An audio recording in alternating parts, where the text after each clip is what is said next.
Selamat datang di Mata Ojan Channel, jangan lupa like, komen dan subscribe karena subscribe itu gratis. Terima kasih, kita masuk ke ceritanya. Ayun tumbuh dalam hidup keras. Ia ingin cepat pergi dari rumah, sebab ia merasa ibunya tak mampu memberi hidup layak. Ia tak pernah sadar, rasa jengah itu tumbuh dari sikapnya sendiri. Ibunya, Wika, tak pernah marah. Ia hanya diam tiap Ayun pulang larut tanpa kabar. Tatap lembut itu justru membuat Ayun makin gusar, seakan tiap hening menjadi cermin bagi semua sikap buruknya. Sejak kecil, Ayun terbiasa diberi apapun oleh Wika, walau hidup sempit. Namun saat dewasa, ia merasa apapun dari ibunya tak cukup. Ia ingin hidup di kota. Pada suatu pagi, Ayun berkata ingin pergi. Wika menahan, namun nada lirih itu tak sanggup memblok langkah anak tunggalnya. Ayun hanya menjawab seadanya lalu pergi tanpa pamit layak. Wika menahan rasa hampa. Ia termenung di pintu rumah bambu, memandang jalan tanah yang mulai dingin terkena kabut. Tak ada janji dari Ayun untuk kembali. Selama beberapa pekan, Wika hanya menunggu. Namun ponsel tua di genggamnya tak sekali berbunyi. Sunyi itu makin menusuk. Hingga suatu malam, ia batuk keras. Tapi tak ada yang tahu kondisi itu. Rumah itu sepi, hanya suara serangga menemani detik demi detik. Ayun tiba di kota dengan ambisi. Ia yakin hidupnya akan naik drastis di sana. Semua di pikirannya hanya tentang masa depan, bukan tentang sosok yang menanti jauh di kampung. Ia mendapat kerja di kios kecil. Gajinya pas, namun cukup untuk makan. Ia bangga, merasa kini ia tak butuh siapapun, tak terkecuali ibunya. Namun tiap malam, kadang bayang wajah Wika muncul. Bukan sebagai rindu, melainkan rasa risih. Ia menepis memori itu, menganggapnya beban masa silam. Saat rekan sekios bertanya tentang keluarganya, ia selalu menjawab singkat. Ia malu mengaku berasal dari dusun miskin dengan ibu renta yang tinggal sendiri. Dalam tiap tidur, suara batuk berat seakan hadir. Tapi Ayun mengira itu hanya letih. Ia tak sadar firasat sering muncul saat hati mulai jauh dari sumber kasih. Pada akhir pekan, ia memilih berjalan ke pusat kota, menghabiskan uang untuk hal tak penting. Ia tak terpikir mengirim kabar untuk ibunya. Ia merasa hidupnya mulai baik. Namun pelan, sesuatu di balik dunia tak tampak mulai mencatat tiap sikap buruknya. Di kampung, kondisi Wika makin menurun. Batuknya makin berat, namun ia tetap memaksa berdiri tiap pagi untuk membersihkan halaman, seakan berharap Ayun muncul tiba-tiba. Tetangga sempat menawari bantuan, namun Wika menolak. Ia takut merepotkan. Ia hanya ingin anaknya pulang, walau sebentar. Pada suatu sore, hujan turun sangat deras. Atap rumah bocor, membuat air masuk cukup banyak. Wika mencoba menambal dengan plastik tipis. Namun malam itu, ia terjatuh saat berjalan ke dapur. Pinggangnya sakit luar biasa. Ia hanya terkulai di lantai dingin, mencoba meraih ponsel yang tak pernah ia gunakan dengan benar. Nama Ayun terpampang di layar. Namun sinyal lemah membuat panggilan gagal. Ia hanya memandang layar dengan mata basah. Angin malam membawa udara dingin menyelimuti tubuh lemah itu. Wika tetap berbisik lirih menyebut nama anaknya. Ia percaya Ayun akan menghubunginya, meski kenyataan tak berpihak. Di kota, Ayun membanting tulang. Namun mulai muncul hal aneh di sekitarnya. Lampu kios sering padam saat ia lewat. Rekan di kios mengaku merinding tiap Ayun datang. Pada awalnya, ia mengira itu hanya kebetulan. Namun makin lama, rasa ganjil makin sering muncul. Termasuk rasa sesak yang tiba-tiba menghimpit dadanya. Saat tidur, ia memimpikannya sosok ibunya duduk di sudut kamar. Namun wajah itu pucat, sorotnya kosong. Ayun bangun dengan peluh tanpa tahu apa makna mimpi itu. Ia mencoba menelepon ibunya, namun tak tersambung. Ia mengira ponsel ibunya rusak.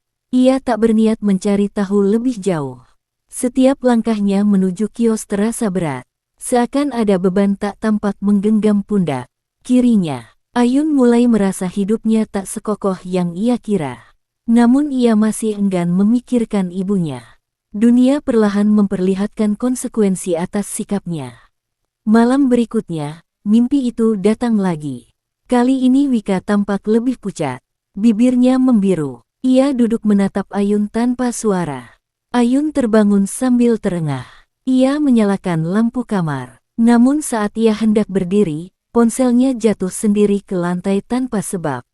Layar ponsel menyala. Nama ibu muncul beberapa detik, lalu hilang. Ayun terpaku. Ia merasa dingin menjalar dari telapak kaki. Saat pagi tiba, ia tak bisa bekerja baik. Rekan sekios memperhatikan wajahnya yang pucat. Mereka menanyakan kondisi, namun Ayun hanya menggeleng. Hatinya bimbang antara gengsi atau peduli. Namun rasa takut lebih kuat daripada rasa rindu. Sepulang kerja, ia tak berani mematikan lampu kamar. Namun rasa sunyi malah makin memadat, seakan ada yang memperhatikan dari sudut gelap. Malam itu, mimpi datang untuk ketiga kalinya. Dalam mimpi itu, Wika berusaha berdiri namun tak mampu. Tangannya terulur ke arah Ayun, seakan meminta dipeluk. Namun suara yang keluar hanya bisik sangat lirih. Ayun ingin mendekat, namun tubuhnya tak bisa bergerak. Ia merasa dunia itu bukan sekadar mimpi, melainkan ruang nyata yang tak boleh ia sentuh. Saat Wika terkulai, lantai di bawahnya retak. Gelap pekat muncul dari sana, melahap tubuh lemah itu perlahan. Ayun berteriak, namun suara tak muncul. Ia terbangun sambil melompat dari kasur. Nafasnya kacau. Untuk pertama kalinya, ia merasakan rasa bersalah yang tajam menusuk dadanya. Ia kembali mencoba menelepon ibunya.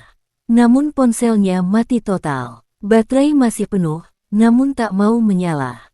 Saat ia menatap layar hitam itu, bayang wajah ibunya muncul di refleksi. Saat ia berkedip, bayang itu hilang. Ayun tahu ada yang salah. Namun ia masih takut untuk pulang. Di kampung, kabut pagi makin tebal. Rumah Wika sepi. Pintu tak pernah dibuka sejak malam hujan lebat itu. Tak ada yang tahu bahwa ia terbaring tak berdaya di lantai. Seorang tetangga mulai curiga.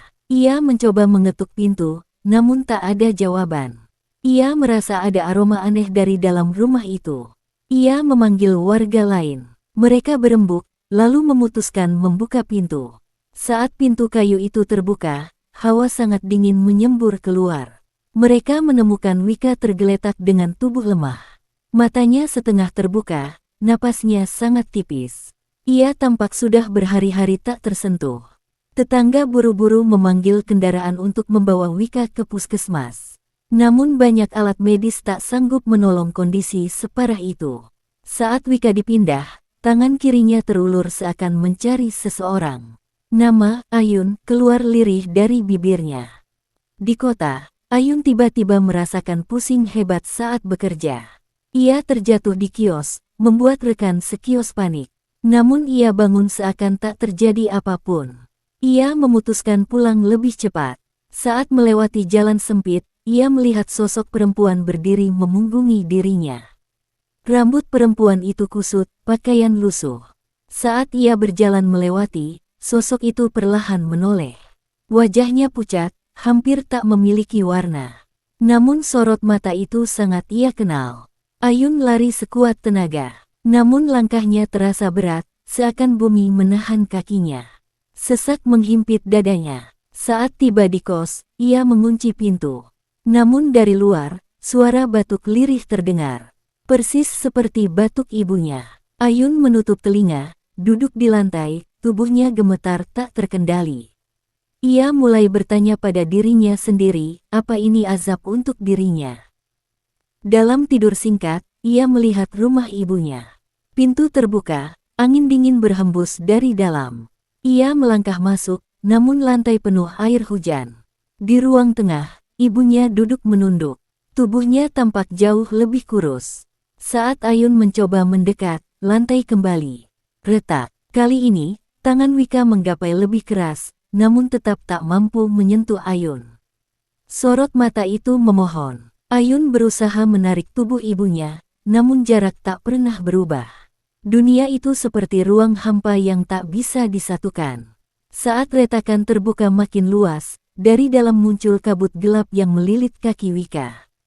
Ia terseret perlahan. Ayun menjerit memanggil ibunya. Namun nama itu terhenti di tenggorokan, seakan suara tak diizinkan keluar.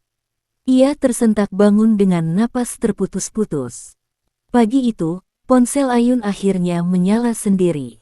Namun bukan layar menu yang muncul, melainkan satu pesan otomatis. Isinya hanya satu kalimat, segera pulang. Ayun merasa dunia runtuh. Ia tahu itu bukan pesan biasa. Ia tak menunggu lama. Dengan langkah guncang, ia keluar kos dan mencari kendaraan untuk pulang ke kampung. Sepanjang perjalanan, rasa bersalah menghimpit dada. Setiap bayang wajah ibunya muncul, ia merasa dadanya sesak. Saat mendekati kampung, angin terasa semakin dingin. Langit kelabu, seakan menahan hujan. Ayun melangkah cepat menuju rumahnya. Namun setiba di depan rumah, banyak warga berkumpul. Wajah mereka muram. Ayun merasa lututnya melemas. Ia tahu sesuatu sudah terjadi, sesuatu yang tak bisa ia tarik kembali. Ayun melangkah masuk melewati kerumunan warga. Di tengah ruang rumah, ibunya terbaring lemah, ditutup kain tipis. Napasnya masih ada, namun sangat pelan. Tetangga memberi kabar bahwa Wika baru ditemukan tak sadarkan diri. Air mata Ayun jatuh seketika. Lidahnya keluh, tak sanggup menyusun kata. Ia mendekat lalu menggenggam tangan ibunya. Tangan itu dingin, sangat dingin. Namun Wika membuka mata sedikit saat merasakan sentuhannya. Ayun memanggil ibunya lirih. Namun Wika tak bisa menjawab. Hanya air tipis yang turun di sudut matanya. Itu sudah cukup menamparkan hati Ayun. Setiap detik yang lewat terasa seperti hukuman bagi semua sikap durhakanya. Ia ingin meminta maaf, namun mulutnya seperti terkunci. Tetangga menyuruh Ayun membawa ibunya ke puskesmas lagi. Namun rasa takut Ayun makin besar ketika melihat bayang gelap seolah berdiri di sudut ruangan. Ia merasa dunia mulai menagih tanggung jawab atas masa lalu yang ia abaikan. Dalam perjalanan ke puskesmas, tubuh Wika makin dingin. Ayun memangkunya, berharap hangat tubuhnya cukup untuk membuat ibunya bertahan. Wika sesekali membuka mata, memandang Ayun dengan tatapan sayu. Tatapan itu bukan marah, bukan kecewa, melainkan kasih yang tak pernah hilang. Namun setiap kali Wika ingin mengucap sesuatu, batuknya menghalangi. Ayun meraih pipi ibunya, merasa seluruh dirinya bergetar. Di tengah perjalanan, angin kencang datang tiba-tiba. Udara di sekitar kendaraan seakan berubah pekat. Sopir mengaku merinding tanpa sebab. Ayun melihat kaca jendela berkabut dari dalam, padahal udara luar panas. Dari kabut itu, seakan muncul siluet perempuan berdiri diam. Ia menutup mata, menggenggam ibunya lebih kuat. Ia sadar semua ini adalah isyarat yang terlambat disadarinya. Saat tiba di puskesmas, tubuh Wika tak lagi merespons. Petugas medis membawa Wika ke ruang periksa.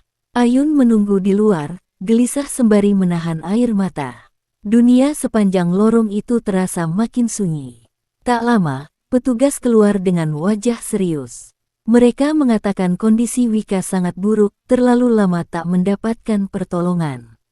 Ayun tertegun, rasa sakit menyebar dari dada hingga kepala. Ia ingin menyalahkan siapapun, namun ia tahu semua ini akibat kelalaiannya sendiri. Saat ia mendekat ke ranjang ibunya, Wika memandangnya untuk terakhir kali. Mata itu penuh kasih sayang, bukan amarah, bukan penyesalan. Wika mengangkat tangannya perlahan, menyentuh pipi Ayun. Sentuhan itu sangat lemah, hampir tak terasa, namun cukup untuk merobek hati Ayun. Lalu bibir Wika bergerak, ia mencoba mengucapkan sesuatu, namun suara tak keluar. Hanya senyum sangat tipis yang tampak, dan perlahan, matanya tertutup. Ayun menjerit tanpa suara. Ia memeluk tubuh ibunya sambil menggigil. Dunia seakan runtuh di sekelilingnya. Saat ia memeluk, tubuh Wika terasa makin ringan. Para petugas mengizinkannya sebentar untuk melepas perpisahan terakhir. Namun Ayun justru merasa ruang itu berubah makin dingin. Ia melihat sudut ruangan tampak berkabut. Dari arah itu, siluet perempuan muncul lagi, sama seperti yang ia lihat di kota. Namun saat siluet itu mendekat, Ayun menyadari wajahnya menyerupai ibunya. Namun lebih pucat, lebih kosong, seakan menjadi bayang dari dunia lain. Ia mundur ketakutan, namun bayang itu tidak menyerang. Ia hanya menatap Ayun lama, seakan menilai penyesalan di hati anak itu. Setelah beberapa detik, siluet itu lenyap begitu saja. Ayun terjatuh bersimpuh, merasakan seluruh tubuhnya gemetar hebat. Warga kampung berkumpul untuk menyiapkan pemakaman. Mereka membantu dengan tulus. Namun Ayun merasa setiap mata memandangnya dengan simpati bercampur iba. Ia duduk di dekat pintu, menunduk. Setiap suara yang terdengar di ruangan menyerupai bisik lirih ibunya. Ia tak sanggup membedakan mana nyata dan mana ilusi. Saat jenazah dimandikan, Ayun mencoba melihat. Namun saat ia menatap wajah ibunya yang pucat, ia melihat sekelibat mata terbuka kembali. Ia mundur spontan, namun warga tak melihat apapun. Mereka bilang Ayun hanya terlalu sedih. Ketika kain kafan dibentangkan, angin dingin tiba-tiba masuk dari jendela tanpa sebab. Semua merinding, namun tak ada yang memahami maknanya. Ayun menutup wajah. Ia merasa seperti sedang diadili oleh sesuatu yang tak tampak. Namun ia tetap mencoba mengikuti prosesi dengan hati hancur. Saat jenazah dibawa ke tempat pemakaman, langit meredup. Awan gelap menutupi cahaya matahari. Ayun berjalan di belakang dengan langkah berat. Di sepanjang jalan, ia mendengar suara samar-samar memanggil namanya. Suara itu lirih, namun jelas, seperti dari arah pepohonan. Setiap kali ia menoleh, tak ada siapapun. Namun desiran angin membawa aroma lembab yang mengingatkannya pada rumah ibunya. Di lereng menuju makam, Ayun tiba-tiba melihat sosok perempuan berdiri di antara rumpun ilalang. Wajahnya arah ke tanah, rambut menutupi mata. Saat rombongan lewat, sosok itu menoleh perlahan. Namun hanya Ayun yang bisa melihat. Ia menahan napas, tak sanggup bergerak. Sosok itu lalu melangkah mundur dan menghilang ke balik kabut. Ayun sadar, penyesalannya telah memanggil azab yang mengikuti dari dekat. Saat liang lahat digali, suara cangkul menghantam tanah terasa sangat keras di telinga Ayun. Setiap hentakan seolah memukul dadanya sendiri. Saat jenazah diturunkan, angin berhenti total. Hening yang aneh menyelimuti seluruh tempat. Bahkan burung-burung tak bersuara. Ayun mendekat ke tepi makam. Namun saat ia menatap ke dalam, tanah di sekelilingnya tampak bergetar sangat halus, seperti gelombang kecil. Ia mengira itu ilusi. Namun ketika ia berkedip, ia melihat sesuatu, tangan pucat seolah muncul dari tanah, memegang kain kafan. Ia menjerit dan mundur. Namun warga tak melihat apapun. Mereka hanya menganggap Ayun terlalu larut dalam duka. Sementara itu, suara lirih memanggil namanya dari arah liang. Nama yang ia kenal, nama yang membuat hatinya remuk. Setelah prosesi selesai, Ayun tetap tinggal di depan makam jauh setelah warga pulang. Langit mulai gelap, namun ia tak beranjak. Ia duduk sambil menatap nisan. Air matanya jatuh tanpa ia cegah. Ia memohon maaf, memanggil ibunya berulang dengan suara serak. Namun udara di sekitar makam mulai berubah dingin. Kabut muncul perlahan dari tanah basah. Suara batuk lirih terdengar lagi, sama persis seperti ibunya. Ayun berdiri gemetar. Kabut itu menebal, membentuk siluet perempuan berdiri tepat di depan nisan. Siluet itu mengangkat tangan, memperlihatkan gestur lembut seolah ingin membelai rambut Ayun. Namun saat tangan itu mendekat, Ayun merasakan hawa sangat dingin, menembus kulitnya hingga tulang. Jantungnya berdegup tak karuan. Ia tidak tahu apakah itu restu terakhir atau peringatan. Malam itu, Ayun kembali ke rumah ibunya. Rumah itu gelap dan dingin. Ia menyalakan lampu, namun cahaya redup seperti tertelan bayangan. Di meja, ia melihat ponsel tua ibunya. Layar retak, namun masih menyala samar. Ada satu pesan yang belum dibuka. Pesan itu berisi, "Ayun, pulanglah. Ibu merindukanmu." Ayun menutup mulutnya, menahan suara tangis. Pesan itu dikirim tepat saat Wika jatuh pertama kali, sebelum keadaan makin buruk. Saat ia meletakkan ponsel itu, suara langkah terdengar dari arah dapur. Padahal rumah itu kosong. Ia memanggil, namun tak ada jawaban. Hanya suara napas yang sangat pelan, seperti mengeluh. Ayun tahu ia tidak sendiri. Sosok perempuan muncul di pintu dapur. Wajahnya menyerupai ibunya, namun tanpa warna. Sorot matanya datar, namun penuh makna. Ayun berlutut, menangis sambil memohon maaf. Ia mengulanginya tanpa henti, berharap sosok itu mendengar dan mengerti. Sosok itu mendekat perlahan. Ia menyentuh bahu Ayun. Sentuhan itu dingin, namun tidak menyakitkan. Hanya menyisakan rasa perih di hati. Kemudian sosok itu mundur ke arah pintu, perlahan menghilang seperti kabut tersapu angin. Tersisa hanya keheningan sangat dalam. Ayun terduduk lama. Azab yang ia rasakan bukan berupa teror fisik, melainkan penyesalan yang tak akan hilang sepanjang hidup. Namun ia berjanji satu hal, ia akan menjaga rumah itu, menjaga kenangan ibunya, dan menebus semua kelalaiannya dengan hidup lebih baik. Walau ia tahu, penyesalan itu akan tinggal bersama dirinya, sebagai bayang yang tak akan hilang. Tamat. Terima kasih telah mendengarkan hingga akhir, sampai jumpa lagi.